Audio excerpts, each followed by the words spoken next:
Proszę Państwa, myślę, że zaczniemy. Po pierwsze, właściwie już dobry wieczór. Cieszę się, że po Okay, tylu right. Good godzinach, evening. I'm glad that so many of you have stayed with us despite this lengthy conference, and that you still want to talk some more. Allow me, before we move on to the actual discussion and the topics and problems, let me tell you something, maybe not about an archive, but a collection of topics that came up, that recurred over these last 2 days, and I'll then maybe invite or encourage you to comment on these topics. But first off, let me say that I'd like us to begin by referring to the project that we didn't really have time to discuss yesterday. I want us to go back to the potential histories as presented by Ariella and Akram Zatari, and this collection of topics which came up during these 2 days, I would define as a realm not so much of opposition, but of aporias, some intractable questions that can't be resolved. The archive is in fact an area where we have both. So we have not so much oppositions as complementary matters. And of the topics that came up most often, and what drew my attention, is the topic of entropy and negentropy. So everything that relates to the fading, dissolution of material, dissolving of material, and the need to retain it, and also this negative entropy, a life force, something that involves overcoming all forces that tend towards destruction. So on the one hand, we have archiving with the material lapsing into the past, and then on the other hand we have, and this came up in Natasha Petrushin's paper, the performative aspect of extracting, retrieving material, reviving, making them live, also thanks to artistic activity. And another important question that came up in the papers and discussions had to do with access that involved manipulation, politicizing, but also constructing knowledge. Who has access? Will everyone have access? Should everyone have access? How can we ensure that those who don't want their archives to be revealed don't have to do so? And this is also a matter worth considering, worth discussing. But I also have in mind partly legal solutions or measures, especially in the part related to institutional archives. This topic did come up. And you could also say that this topic of question of access and the availability of archives and who has to do with something that has a deep ontological background. It has to do with the nature of the archive itself. Is it, as someone mentioned, speaking of Alan Sekula, is it political? Is it an archive that's also constructed by someone for a specific purpose? Or is it an archive that, like Paul Ricoeur, in his History of Memory and Oblivion, described the archive as a pharmacon, as something that's neither good nor bad. It's only the interpreters, only those who interpret archives, who retrieve its entries, make it political records. And if it is indeed the fact that archives are either political or neutral, then that leads us to another question, namely, how to read them, how to interpret them. And these interpretations come from two points of view. The first point of view was one represented by artists.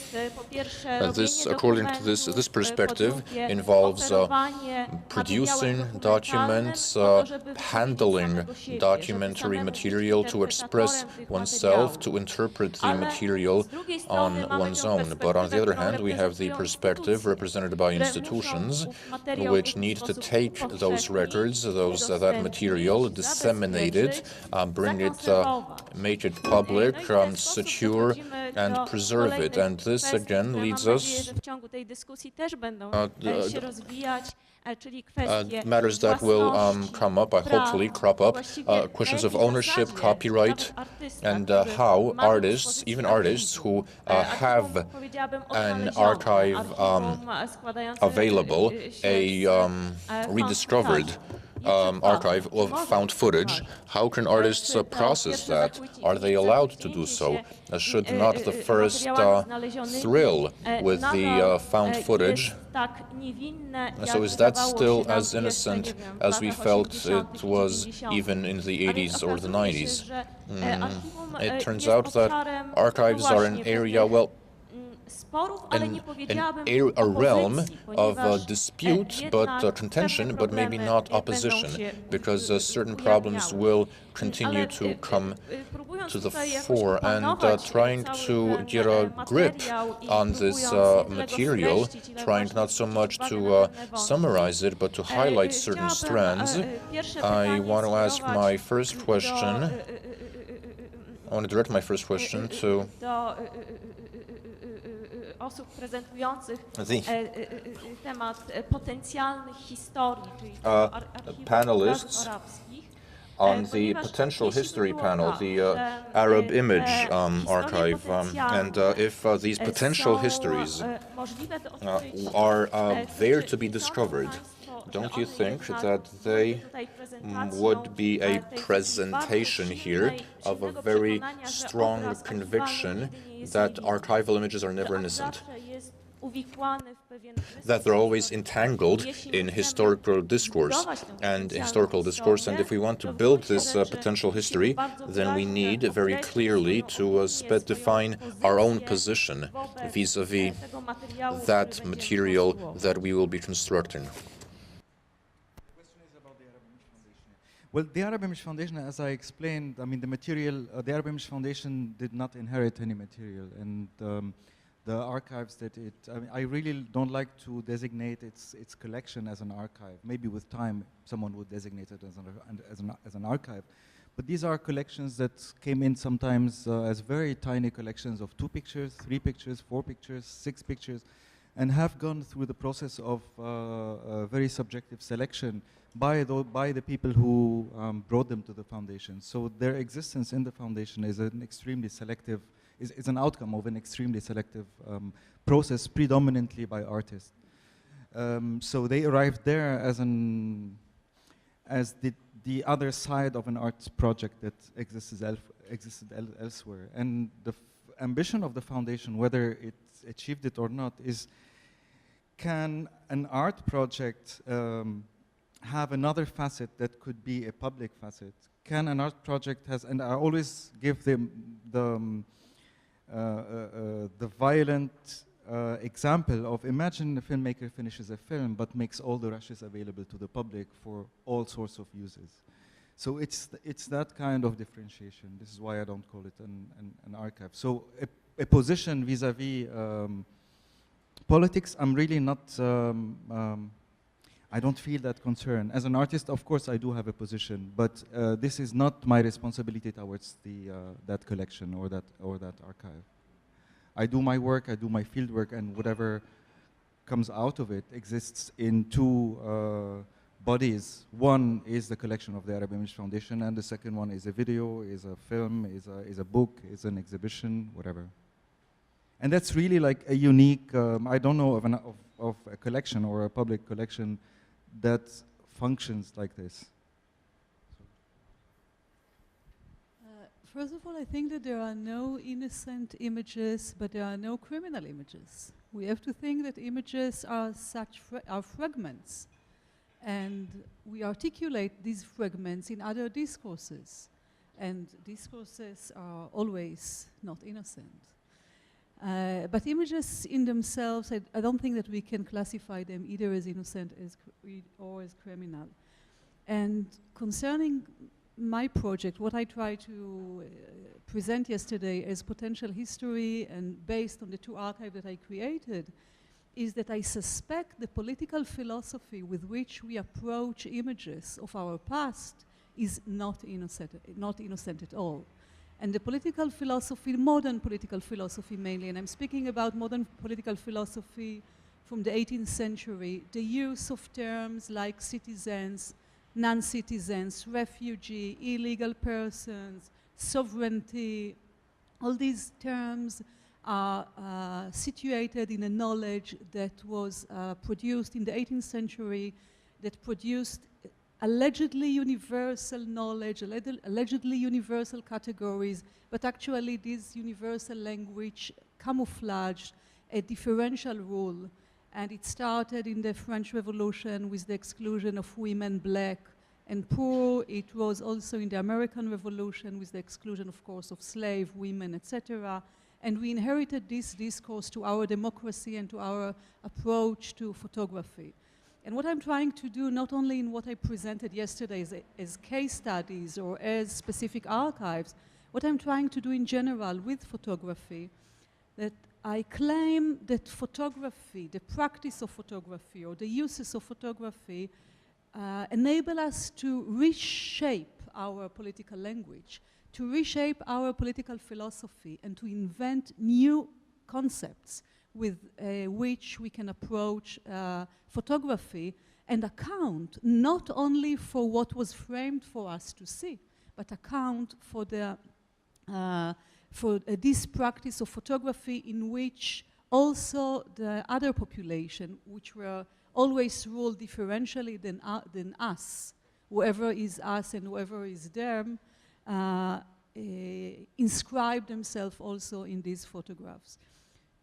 So this is in general for what I'm doing, and I'm very curious to continue this and asking Akram a question, because Akram is there with me. Yesterday we had two different talks, but somehow we arrived to the same wish, to the same hope, to the same force of imagination, to the same political project.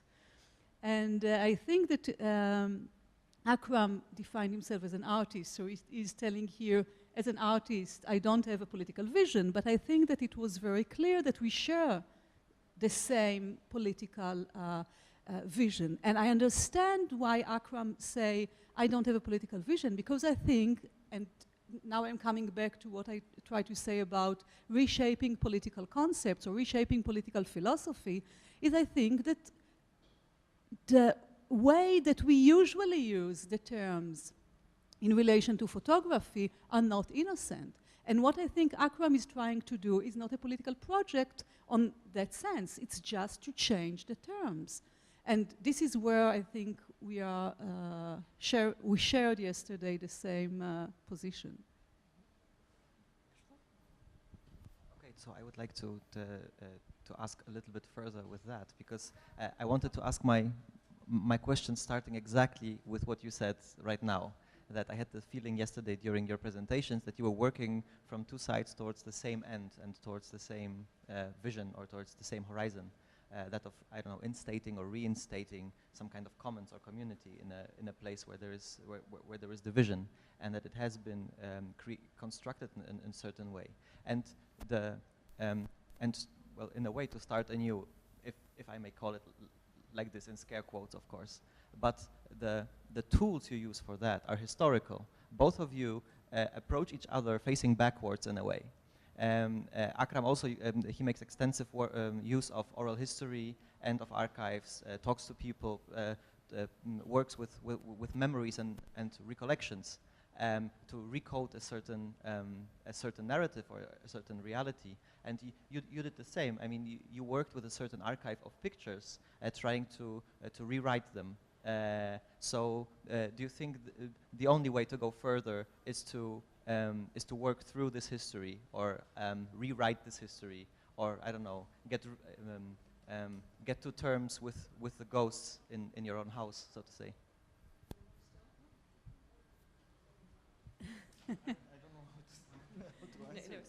So I'll start with starting over, with the term starting over. I think that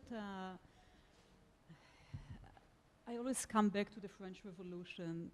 And in the French Revolution, there was one radical political philosopher during the 18th century, which unfortunately is not recognized enough and even not translated into any other language except existing in French, in the language that you wrote, and I'm speaking about Olympe de Gouges.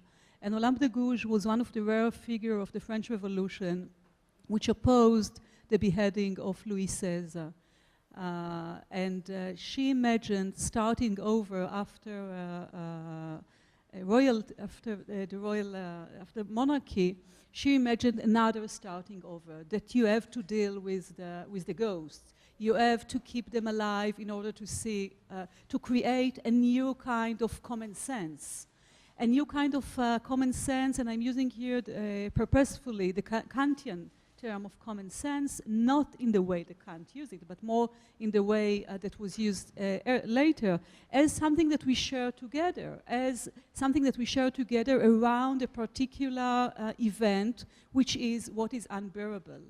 And I think that we have to deal with the past in order to create a kind of community that accept what was unbearable in the past in order to start over something else. And we cannot believe, I cannot believe anymore in modernist idea of eliminating, but the idea of starting over, the idea of creating a kind of new social agreement about what is unbearable in the past.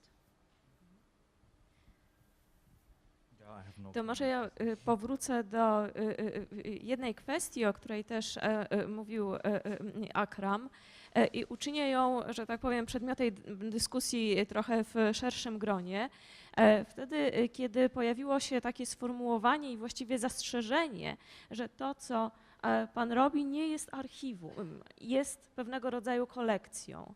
Ale czy to znaczyłoby, że artysta, który bierze materiał archiwalny, zawsze tworzy kolekcję? To pytanie skierowałabym przede wszystkim właśnie do artystów, którzy pracują z materiałem archiwalnym. Jaka jest różnica między tym opracowaniem materiału archiwalnego, a samym archiwum?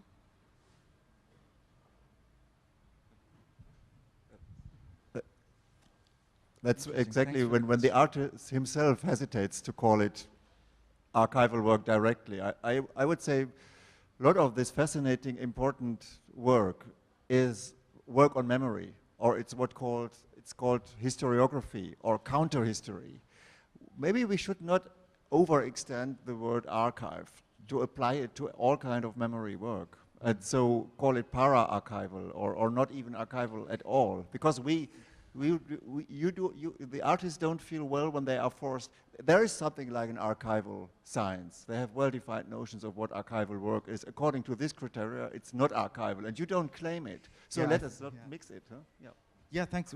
I really think archival practices is like provided by companies like Light Impressions, or like those who give you asset-free sleeves and stuff like that. Yeah, I mean, I really don't like neither to attach my work to memory, because memory is like also this territory of power, and I don't claim there is like one memory to remember. I like to extend, like I think my work is an organic extension of my documentary work. It's like if you unmake a document, like take a documentary outside the documentary genre and as known on television, and if you apply it in real life, I think it would be what I do, I hope. So since Wolfgang and I am almost always in agreement, I'll maybe offer a mild critique here. I mean, on the one hand, I'm all for reserving the term archive for the secret Prussian state archive. I really am. And to not say that anything else can be an archive. On the other hand, I was very impressed when Wolfgang, you said this morning that, you know, there is really a question as to whether we can call digital archives archives in that strict sense, and that there really is a need then, perhaps even for a new terminology. As far as contemporary art is concerned, my sense is that perhaps it's important in talking about artists working with archives/collections to realize that archives really are no longer just in sort of production mode, but that there is also a consumption of the archive, right? I mean, artists consume them quite literally. And I feel that this consumption is not passive, it's very active. It's actually a very creative sort of consumption that can in itself be a form of production, as we've seen, yeah?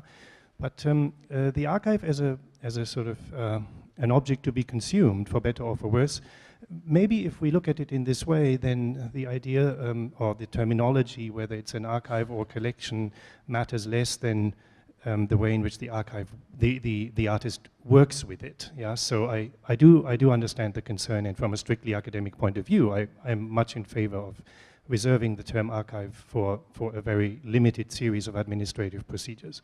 But you know, limited to the analog archive. The other thing that came out of the discussion right now that seems to me to be incredibly important is that there is also a politics of the archive. And there's a politics of the archive very specifically in Eastern Europe, but also in South America. Yeah? When you attend conferences where participants, let's say art historians from South America attend, they will talk at great length about the necessity to make sure that archives, let's say, stay in their respective countries. Yeah? They're very afraid that archives will be sold, let's say, to American university libraries and so on.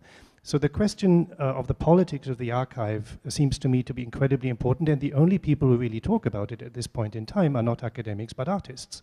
It is artists who whether they mislabel archives collections or not, but try to use archives in a way that is somehow makes them politically relevant.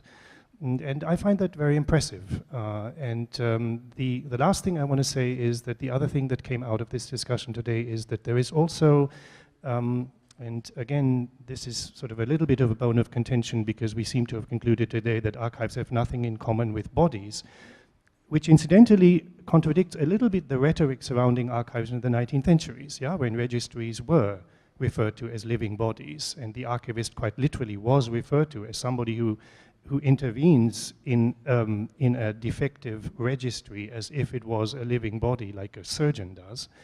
But there is also an affective side to the archive. Yeah? I do think, and again, it is often artists who sort of tease out, affective effects, from archives that seem to us little more than dead information. Now, that's all not very orthodox, but what I'm trying to say is that that artists, in their claim to archives, maybe even to the term archive, can also perhaps teach us a lot about archives that we haven't understood, approaching them in a academically, perhaps sometimes too strict manner.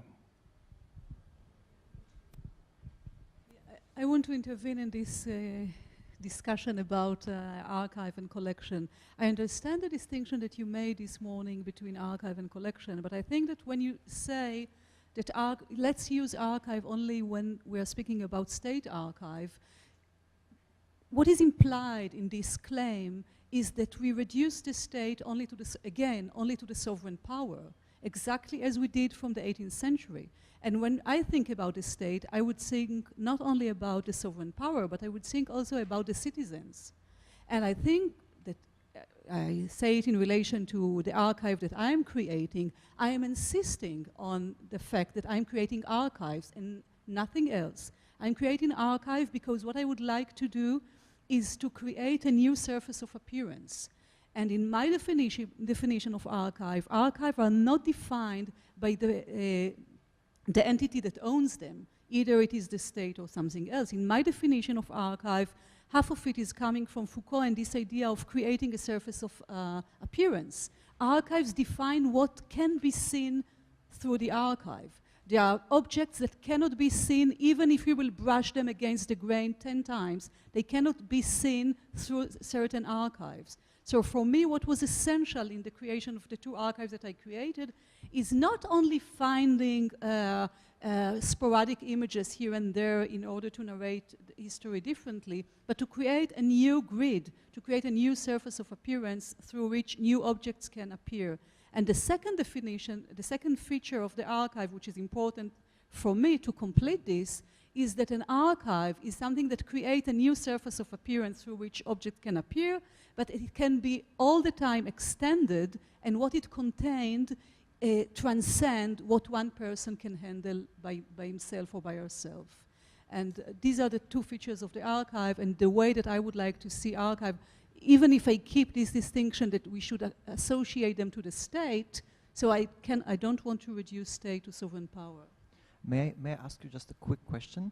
As you're stressing that you are constructing archives, I would be very interested how you constructed them, what your sources were, and where did you get those pictures from that became your archives of, you know, those two archives you worked with and you created exhibitions from? The two archives are different. The first archive I started at the press, at the archive of the newspaper that I used to read, and then I realized that I cannot have the photograph because they don't own the rights. So then I decided to switch strategy, and I visited 60 photographers' studios.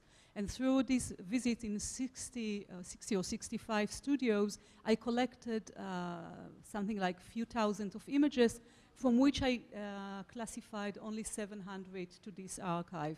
And for this archive, I got the rights from the photographers, and this is why I can show this archive very easily all over the world. For the other archive, it's more problematic because it's mine archive only virtually, because these are photographs, 95% of them are coming from 20 state archive, and I don't own them. But I own the archive, because I insist that I own the archive as a virtual archive that for now exists in book, but it can all the time be re-shown if we pay for another presentation, yeah. Just to add so to I your, own the index, if you like. Just to add to your, I agree with what you said on the archive cannot be reduced to the state archive, of course. You produce archives in the Foucauldian sense. If we might only now in the year 2011 or after the 20th century say, then we should include the technological apparatus as well. What used to be the state now is technology itself. Now it's the software programs which produce the way we show images. We use them just like that, but they are rule-governed archives. And especially since we are concentrating on the photographic archive with our conference, we then have to look closely what is the specificity of the photographic archive in technology, as opposed to the phonographic archive, for example, the sound archive, and to the moving archive, the video or the film archive. Because if we talk about memory, the archive in a general sense, fine. But I think one of the ideas of this conference was to find out what is specific about the photographic archive which does not move. I mean, that's the active resistance of the photograph, that it does not move like a cinema movie.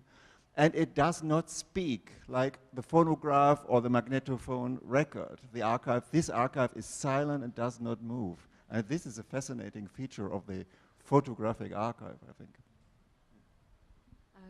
Tutaj można by kontynuować to pytanie, ponieważ we could continue that particular question.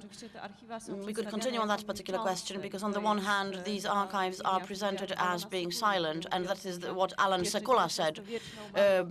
He said that we have 19th century photography, which was to be the silent evidence for a number of events.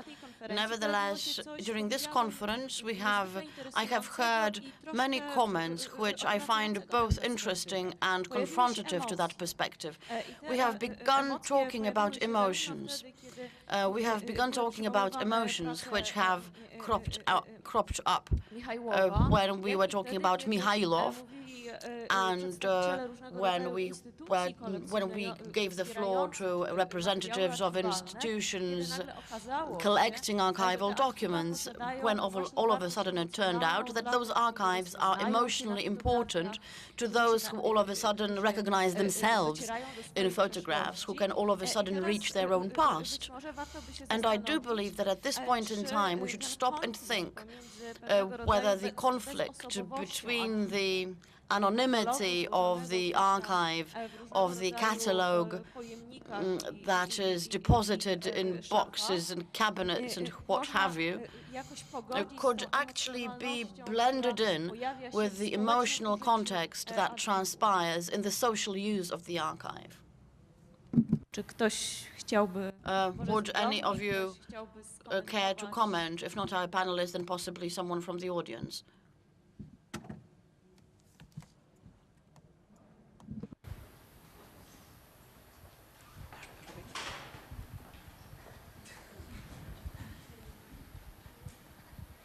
I will tell you a story about an exhibition that we organized in May 2009 in the Gdańsk Department of Photography of the Gdańsk National Museum.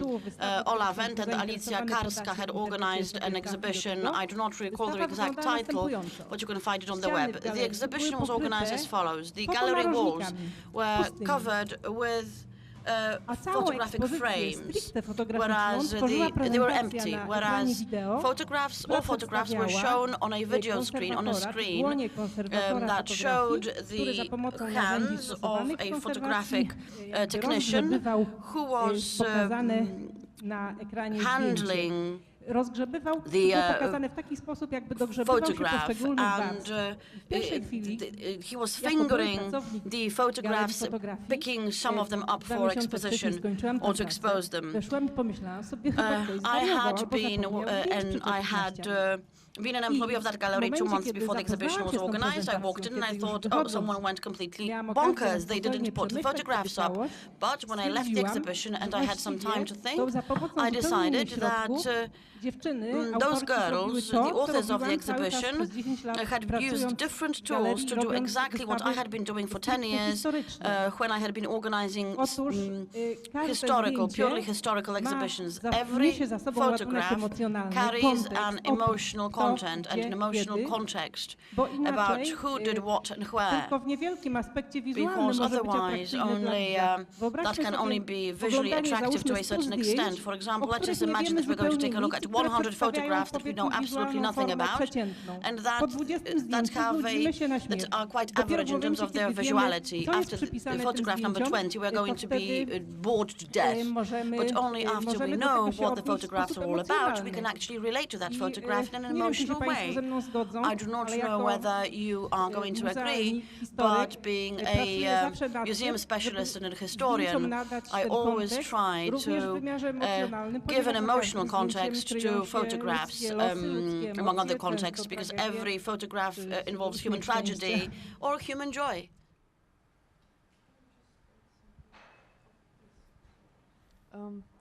Could I add something to this topic?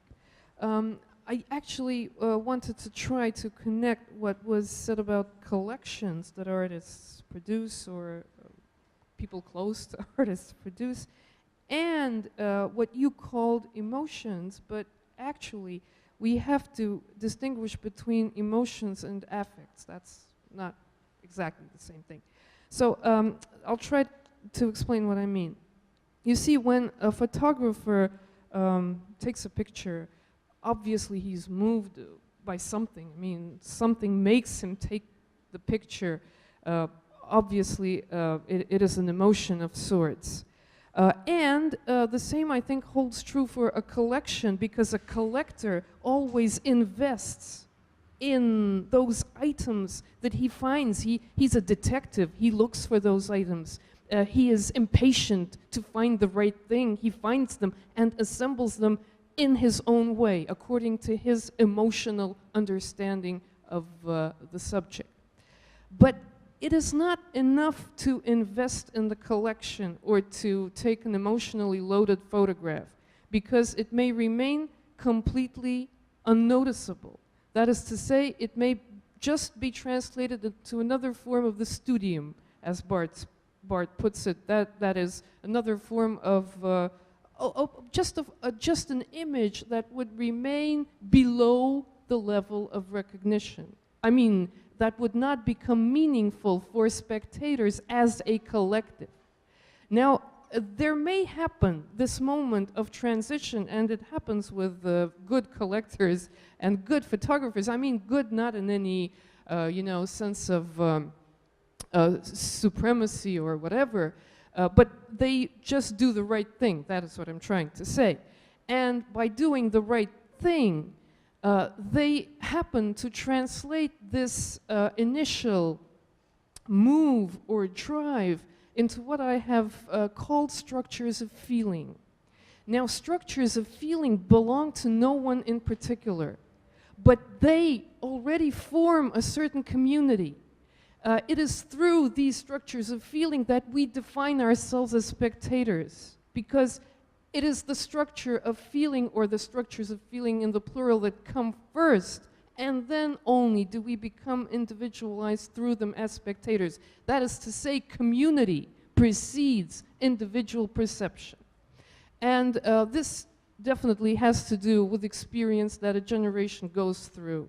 Well, it is more about affect, because it is something that comes from the outside, from without. As, for example, pain. Pain comes from without.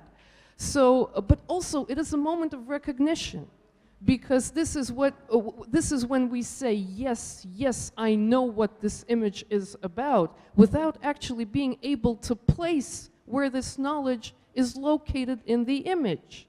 And I don't want to take up your time, but I probably should give an example, because otherwise it sounds kind of very abstract. But this is an American example.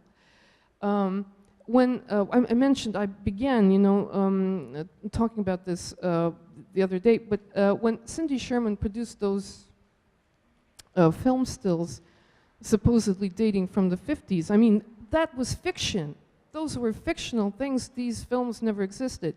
But you see, what's interesting about the perception that she triggered off was this moment of recognition, but you can find that in literature, because when the show was first on exhibit, people immediately reacted. And those were not art critics. That's the most important thing. Those were just ordinary people. They walked in and they said, "We know." So what is it that they know? What is it that they recognized? They recognized their shared historical fantasies about the 50s, definitely disseminated by the cinema and so on, mediated by the cinema. That is even a more exact formulation. So it is a shared horizon that unites spectators even before I, as individual, may relate to this or that picture. So I think this is an interesting moment in the perception of photography.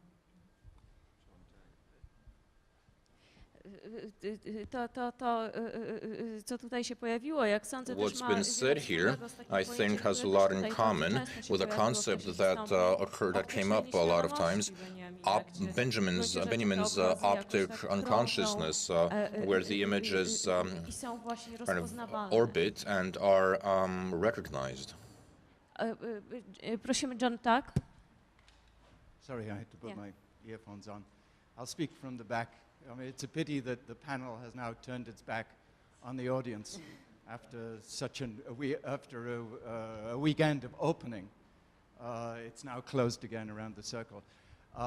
When we think that one of the problems about the issue of emotion and of recognition would then certainly be how one marked a distinction between the response that marks the excess that the archive cannot recode, the excess that is the pain of the unrepresentable, and the recognition that marks the moment of capture by the apparatus, the moment in which we are made subject, the moment in which we become subject to the apparatus of the archive.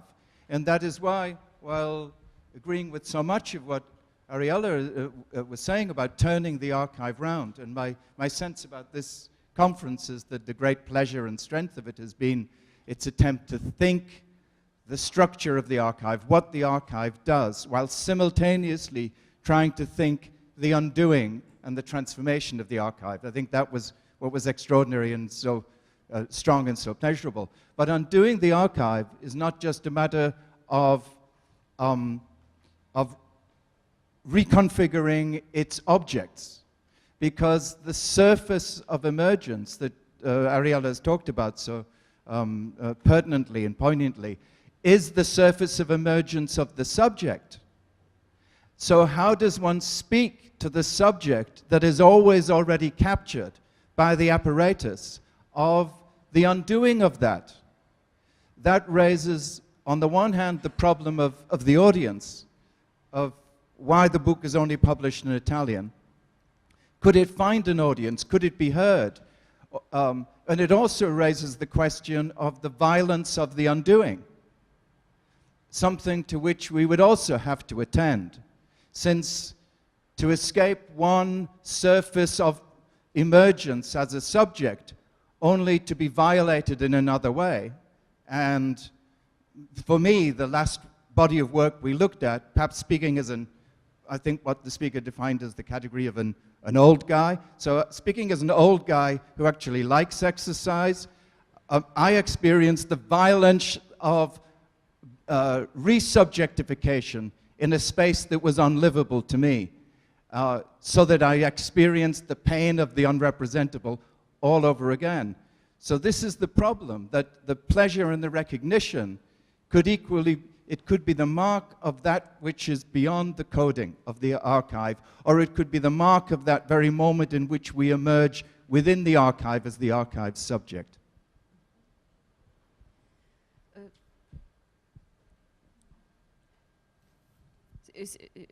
To może tutaj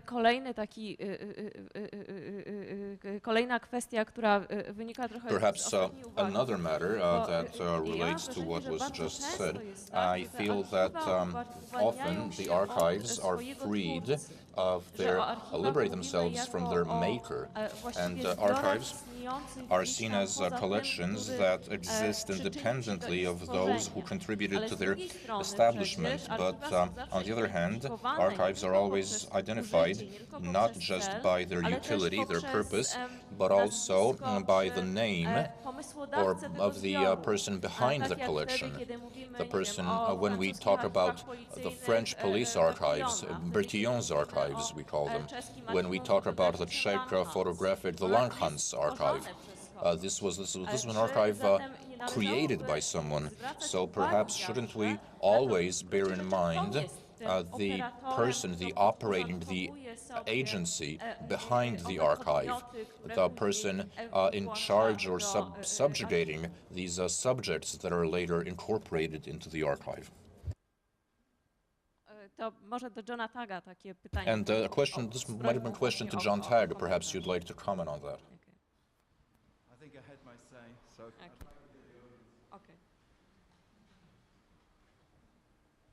Czy ktoś...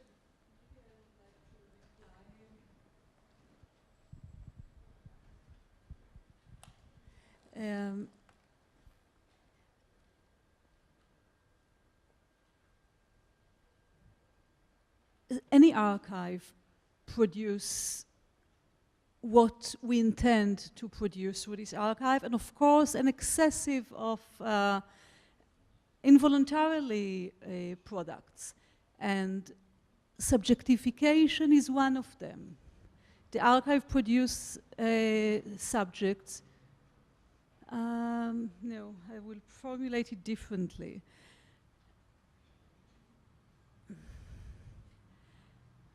I'm trying to, on the same time, to answer to what you said and to say something else. So I don't think that necessarily archives produce subjects.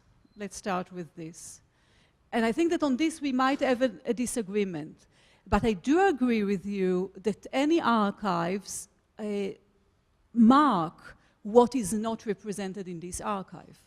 But this is why I cannot conceive archive as one archive, because I will not conceive the archive under the sovereign idea of the one. So this is why I think that archives should be created as many as possible in order to undermine the one sovereignty of the state when we think about the state as a sovereign organ. But I do not necessarily agree with the production of the subject. I think that the subject is still one of the remnants of the political philosophy of the 18th century, and we are not obliged to continue to think through the category of the subject. And I think that, and I agree with you that the archive produce us in a way, but not necessarily subjects. I think that we can imagine other forms, other entities, and for me, what I would like to imagine is, of course, the entity of the citizen, but differently than the way that we conceive it from the 18th century. And just when I presented earlier the two features of the archive, the second one is, of course, in relation to what you said. The second one, which means that the archive always produces more than we can master. So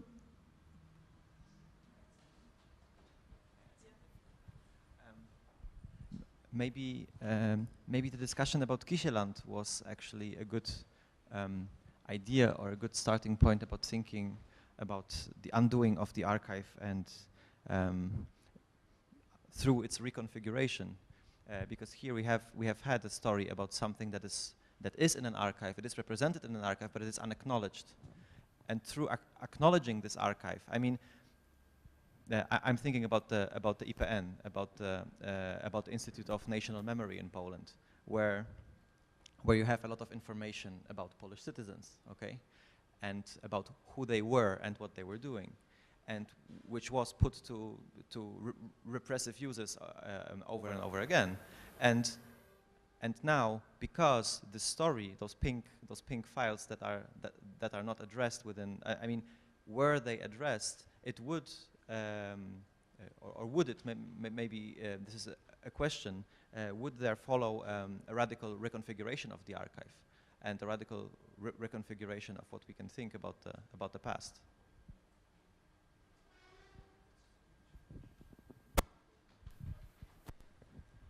I think this is very difficult to know, actually, in advance, and that was, I think, in part what attracted me to Karol's project was what I referred to as this sort of potential energy or the release of energy that might come from from exposure. In this case, exposure in the sense of bringing something into the public's mind, the public's eye. But I think that the promise and the challenge and also the interest of that is precisely in something like like singularity, and that it is not clear what will actually emerge from that kind of exposition or exposure, and I think that possibly in a very different way, it is also difficult to know what will happen once those files, and I think that they will come, of course, once those files are opened. And I think that depends on when that is going to happen, and what kind of use that will be made of them. Yeah, that does speak, of course, in a sense to the relationship between archives and this formation of subjects, and that some people will actually, were those files to be opened now, I assume some people who are still living would sort of have their subjectivity radically reconfigured in some ways, for the better or for the worse. So it's not it's not all good, certainly. I think it's a very dangerous thing, in fact, and I think that danger is also part of. Again, what was so clear to me, at least in Ryszard Kisiel's photographs.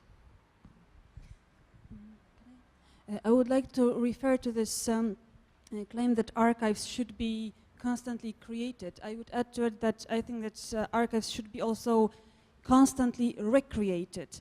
That it's very important that archives, also state archives, which are enormous and they tend to be very stable, I would say, or static, that they should be in move, because this is a way to make this power of archive less powerful. And I think that one important issue is that we create many different archives, that state has its own role, but it's very important that we create private archives, that the owners of the archives change, because each owner puts something new. Of course, always something is also lost when the owner changes. And another thing, that the mean of this recreation of the state of the archive, it's a big deal for artists, for curators, for people of other disciplines than archivists. And what archivists do, it's the basic thing, and it must be done. There is no nobody would undermine it. But it's also very important that people from other disciplines come to these archives and they undermine the present state, like, I don't know, they do rumors in it. And I think it's quite important. And when during these meetings we could look through artistic projects or through different strategies used by several institutions, I think it shows very well that this way of thinking should be developed. That what Karolina said, I think, is especially important when we are talking about this negentropic power that is closed somewhere in an archive. That actually we have these two immanent, two basic power that is actually life and death. But of course it is quite basic and fundamental that this negentropic energy will be stronger than entropic one. Do you agree with me?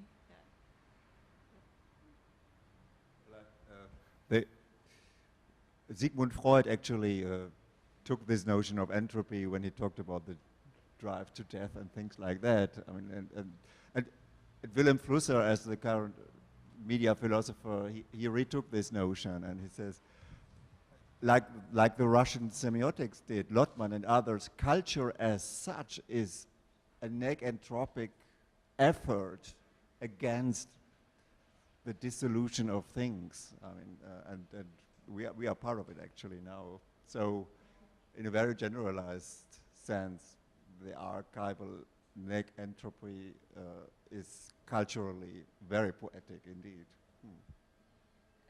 But anyway, I would like to ask you maybe a bit controversial question in a context of so many institutions that specialize in archives.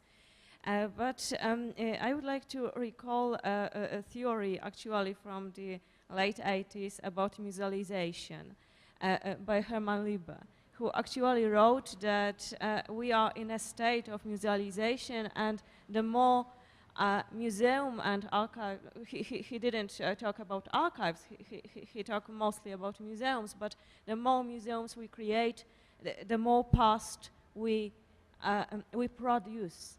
So do you think, all of you who specialize in archives, that actually we are producing a past? Could you agree with this old theory about musealization of everyday life?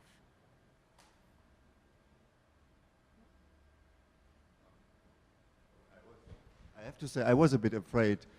After 2 days, fascinating projects on memory in Poland and in Slovakia, and industrial photography, but this obsession with memory, with the past, and I'm not of the active 68 generation, but a bit of the anarchy, suddenly this refreshing impulse, I was always missing it. It's a bit uncanny how much we now indulge in this reworking memory and the archival turn and the archival project in art. being a political being, I'm slightly frightened by that. But yeah, I have to say that this thesis seems to me to be old postmodernism. I mean, I think, and I did not experience this conference in that way necessarily. On the contrary, it seems to me that what I referred to before as the consumption of the archive is in a sense the admission that there is a sense that archives don't just tell us about the past, they can also tell us something about the present. And that, I don't know about the future, but about the present. And the way in which archives are worked with by artists have a lot to do with the present, I feel. And that is why they don't care about these distinctions between archives and collections. They call it whatever, let's face it, no matter how often, how. So what's fascinating to me is, so when you were speaking, and you're incidentally not the only artists who are talking about archives in this way, that somehow looking at an archive will open up the possibility of history, ironically not as a closed shop, but as in some sense something that still has potential for opening and perhaps for alternatives. I find that quite fascinating, because that, and maybe you're right, that could even then mean that perhaps an archive could even give you opportunities for figuring out alternatives that extend into the future. Now, how, obviously from an archivist's point of view, that's a completely ridiculous position, but so are many other things that we've said in the last 2 days. But of course, it does give you the sense that there is a very active way today in which archives are being worked with / consumed by artists. And that can mean that archives will be turned from being administrative archives into collections or back, or that archives will be grafted on some kind of other way of working with documentary material. But it does show that the approach that artists take today on documentary material is not about memory. I don't feel that way. It is very, at the best of times, it is about politics, actually, and the fact that you come from a region of the world in which archives are anything but dead, in which documents are anything but just a reflection of the dead past, but where they have a very powerful and often painful bearing on the present, shows this. So I think the reason why archives are being worked with by artists today has everything to do with the present and much less with nostalgia. That's postmodernism, yeah? I mean, we've been there. Yes, I also totally agree with the point. I think the idea of museum is an interesting one to go back, because museum has also not only to deal not only with the past, but with a kind of present. And at the beginning of the 18th century, when the first great museum, public museum, opened their where thought and imagined, the question was to give access to some content, to some content that were before private, and that was the aim of the museum. Not only a museum of art, but also museum of science, library, like the British Library, and of course the very powerful idea of museum, the democratic idea of museum, is simply to say what was private will become common and give access to more people than before. I think the reason why we are now using the word archive, first of all, I think it's linked with the technological turn of the digital revolution, which was followed by the rebirth of the old utopian dream of the Alexandrian library. So the library which should have all the knowledge of the world. And from the very beginning, already in the 70s, there were already this idea that digital tools will give access, a broad access to some content that was before not accessible. So the reason why we use the term archive is maybe because we feel it as a word that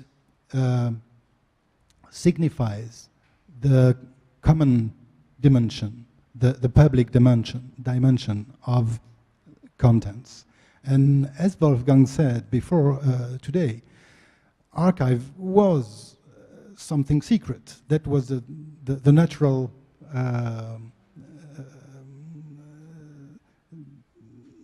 dimension of the archive.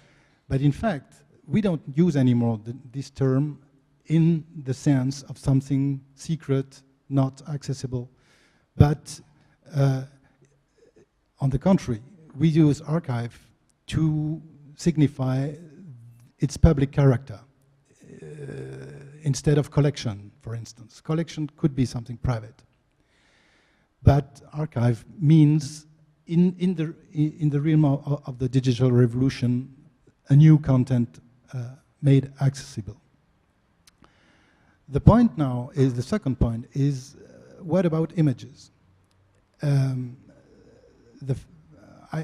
Also in very broad term, images as an object had always been something with property, something private.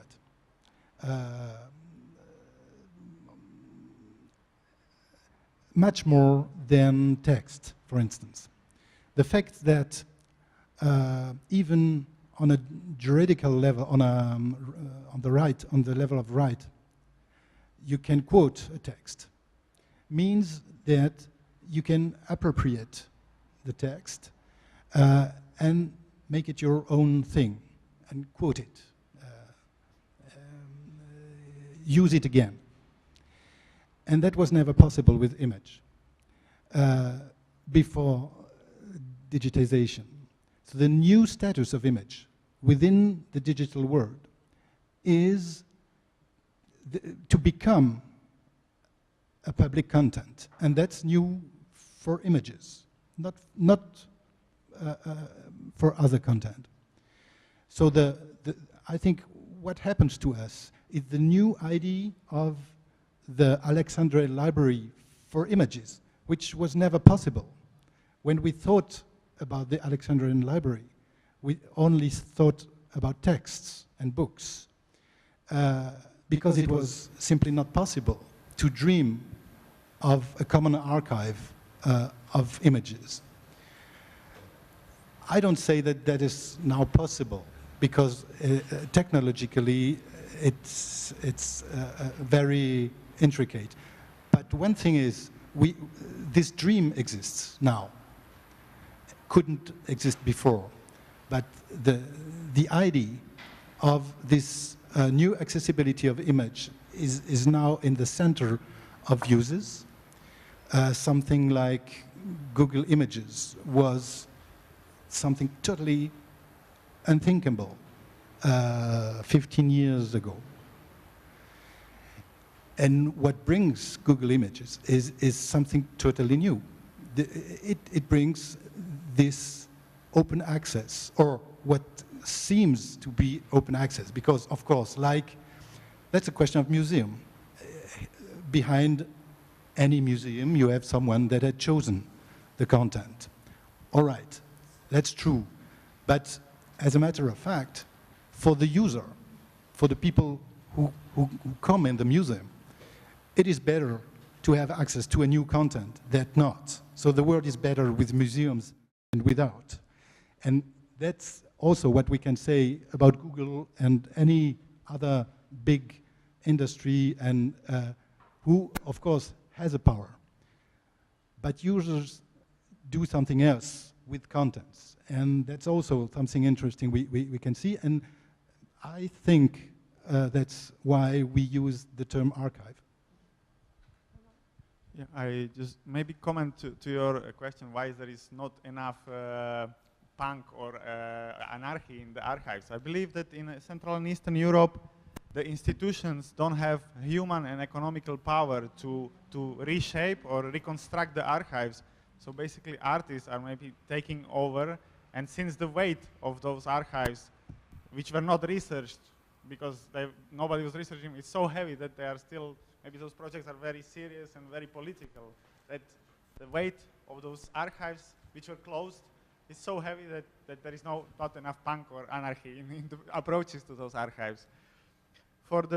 I mean, you were discussing that there should be another name for the digital archives. I think the commercial institutions already used word image banks, which also had an economical connotation. So I don't think there should be a new word for the digital archive, because I don't see the difference between the image bank and the digital archive.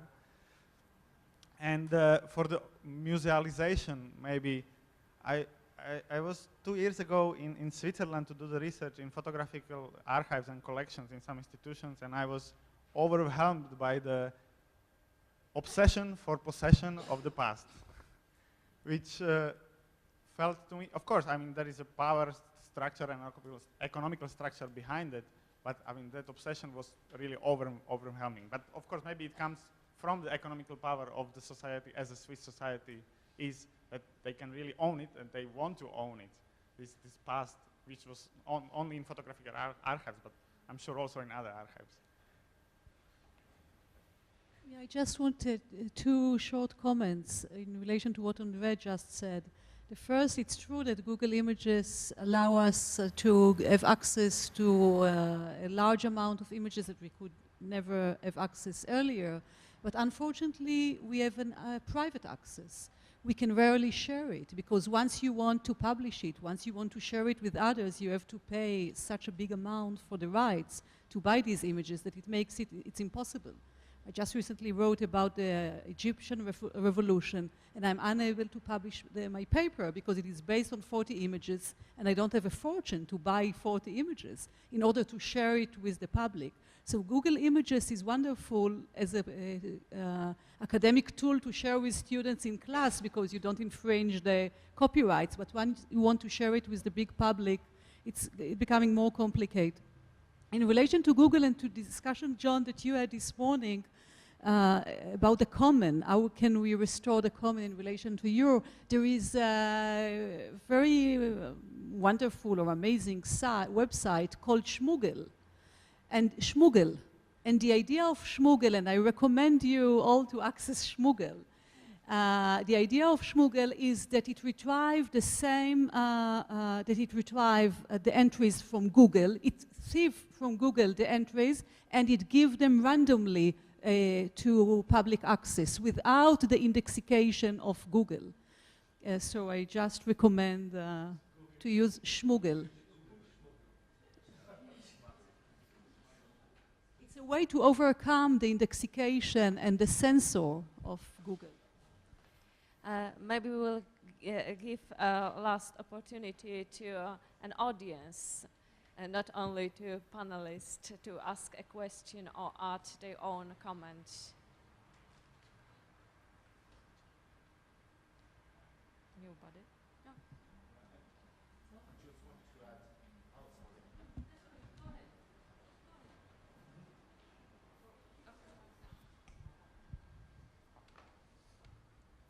I just want to add some words to what André said. Because I have the experiment, I'm a museum curator, and I am lost in the world of archive and library. So previously, the idea of collection was an idea of something opened, something made, especially public collection for all the citizens. And now, especially in the Contemporary Art Museum, the collection became so big with installations which can only exist if you can experiment them. You can't have any idea of what is, I don't know, an installation by Boltanski only by seeing them on your screen. So the idea of collection is more and more private, even in the public museum, in the hands of the curators, which hang and put on display less and less works of art that they have in the storage. And instead of that, the archive, the idea of archive, which was an idea of, as you say, completely secret, completely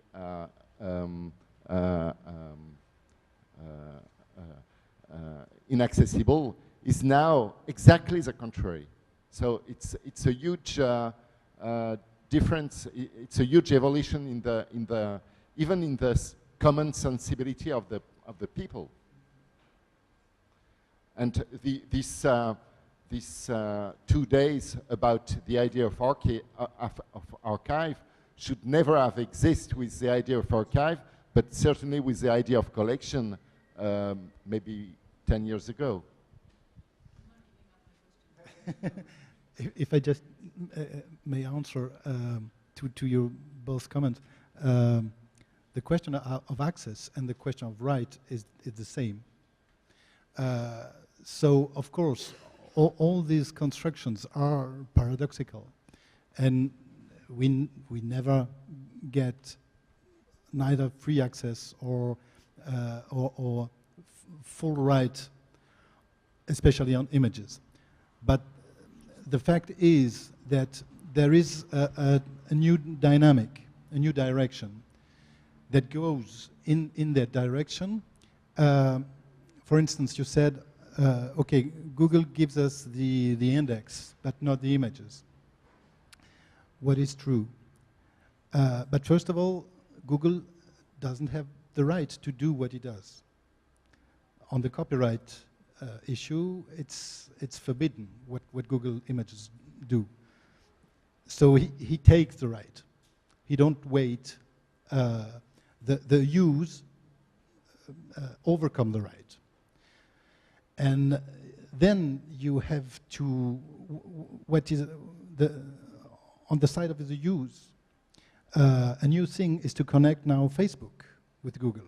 Because on Facebook, you can share what you want, any content. And of course, on my Facebook, I see many sharing of images from Google Images. And that's on the theoretical level, it's a perfect system because you cannot go against the idea of Facebook, which is the friend group. The friend group is something very powerful against copyright.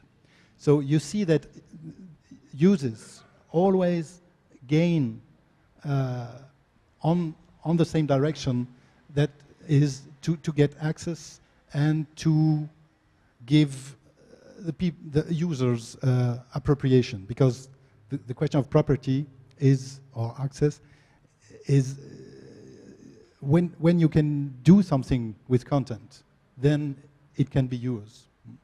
Okay, unfortunately we have to finish, so the last question. The last voice.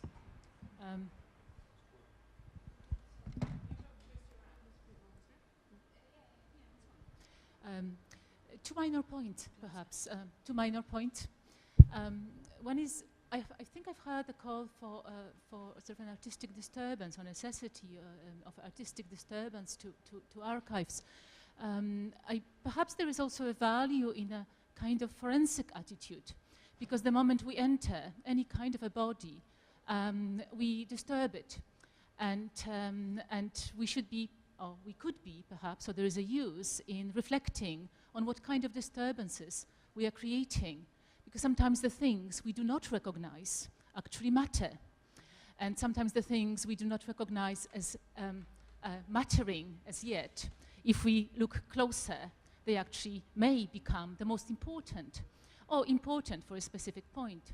And especially when we are talking about images, I mean, as somebody who does take photographs as well as works with historical photographs, sometimes we do not know what captures us in the image before the moment we take it. We do not necessarily recognize yet, or we have an inkling. We take an image because there is something there which we do not know. And the same with a kind of discovery in the archive. There may be something quite curious or wondrous, and very much we recognize an anticipation of recognition, perhaps, rather than something which maps into William's structures of feeling or any some kind of communal remembering of whatever. So it may be, I think, that there is a use in paying attention to those things which we do not expect to find, and also to our own actions in that material. So actually, with this short commentary, we are coming back to the human side of archives. Suddenly it occurred that it's just an important experience also from this human side. Unfortunately, we have to finish, so let me thank you all for participating in such interesting event as this conference, and thank you for this interesting discussion. I hope that it will survive not only in publication but also further activities of Archeologia Photography. So thank you, Karolina, thank you, Krzysztof, and thank all for participation in this discussion. Thank you.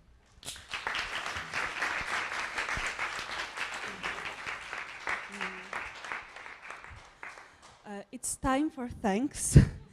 And I would like especially to thank all participants and all the audience, but we're so happy to host you here and to have you for this difficult 2 days in Warsaw. I'm sorry that you didn't have enough time to visit the city, but I think that you will come back and that it is not the last time we meet.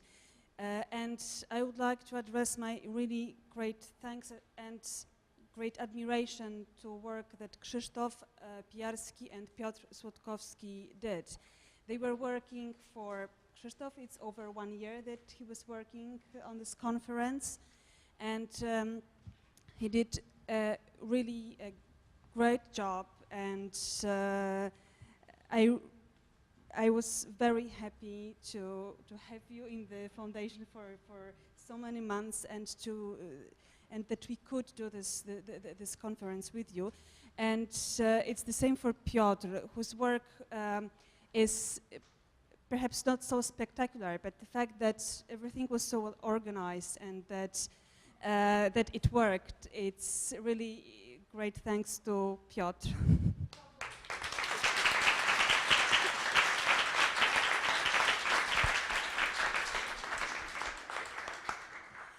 I also would like to thank all the group of people that works in the foundation. Karolina Puchała-Rojek, the Vice President, Julia Odnous, Maciej Turczyniak, and Marta Przybyło, who made the photographic documentation during all this time, because they were always ready to help when it was necessary, and they are very involved in the whole Fotorejestr project. I also would like to thank, our volunteers are not all here, but I would like also to thank them very, very much, because they gave the time and their heart to host you with us. I also would like to thank translators who had a really difficult job.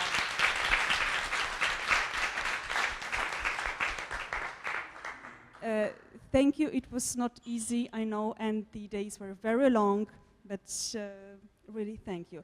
I was also very happy that we can do this event here in Nowy Wspaniały Świat, and that we could have this contact, this virtual contact with Photo Month in Kraków.